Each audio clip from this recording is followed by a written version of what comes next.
സ്വാഗതം. Very good morning. Have A nice day.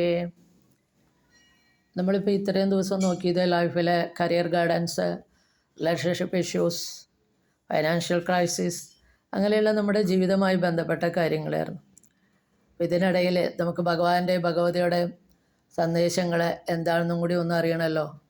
അപ്പോൾ ഇന്ന് നമുക്ക് വെള്ളിയാഴ്ചയല്ലേ, ഭഗവതിയുടെ മെസ്സേജ് എന്താണെന്ന് നോക്കാം. അപ്പോൾ ഫസ്റ്റ് വന്ന കാർഡ് അഭയാദേവിയാണ്. ദേവി പറയണത്, ഒരു ചെറിയ വാക്കുകൊണ്ട് പോലും നമ്മൾ മറ്റുള്ളവർക്ക് അഭയമാവുക എന്നുള്ളത് നമ്മൾ ഓരോരുത്തരുടെയും നിയോഗമാണ്. നമ്മൾ വാക്കുകൾക്കും ചിന്തകൾക്കും വളരെയധികം ശക്തിയുണ്ട്. അതുകൊണ്ട് തന്നെ വാക്കുകളും ചിന്തകളും വളരെ സൂക്ഷിച്ചിട്ട് ശ്രദ്ധിച്ചിട്ട് ഉപയോഗിക്കുക. നിർവേദങ്ങളിലൊക്കെ വാക്കുകൾ കേൾക്കുന്നവർക്ക് മധുരമായി തോന്നണം എന്നാണ് പറയുക.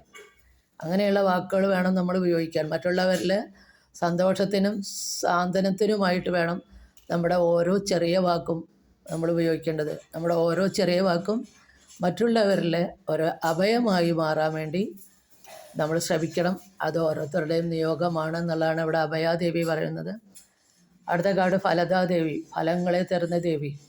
അതായത് നിങ്ങൾ ചെയ്യുന്നതിൻ്റെ ഫലങ്ങൾ നിങ്ങളിൽ തന്നെ നിക്ഷിപ്തമായിരിക്കെ കർമ്മങ്ങളിൽ നിന്ന് ഒഴിഞ്ഞു മാറാൻ നിങ്ങൾക്കാവില്ല.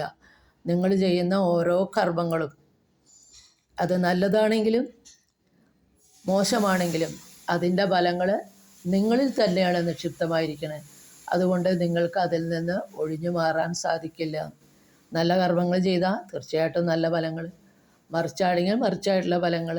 അത് പറഞ്ഞില്ലേ, താൻ നിരന്തരം ചെയ്യുന്ന കർമ്മങ്ങൾ താൻ തന്നെ അനുഭവിച്ചിടലും. നമ്മൾ ചെയ്യുന്ന ഓരോ കർമ്മങ്ങളുടെ ഫലം നമ്മൾ തന്നെ അനുഭവിക്കേണ്ടി വരും. ആ കർമ്മങ്ങളിൽ നിന്ന് നമുക്ക് ഒഴിഞ്ഞു മാറാനായിട്ട് കഴിയില്ല എന്നുള്ളതാണ് ഇവിടെ ഫലദാദേവി പറയുന്നത്. വളരെ നല്ല രണ്ട് മെസ്സേജുകളാണ് ഇന്ന് ദേവിയുടെ മെസ്സേജുകൾ. ഇത് നിങ്ങൾക്കെല്ലാവർക്കും ഉൾക്കൊള്ളാനായിട്ട് സാധിക്കട്ടെ എന്ന് ഞാൻ ആശംസിക്കുന്നു. Thank you.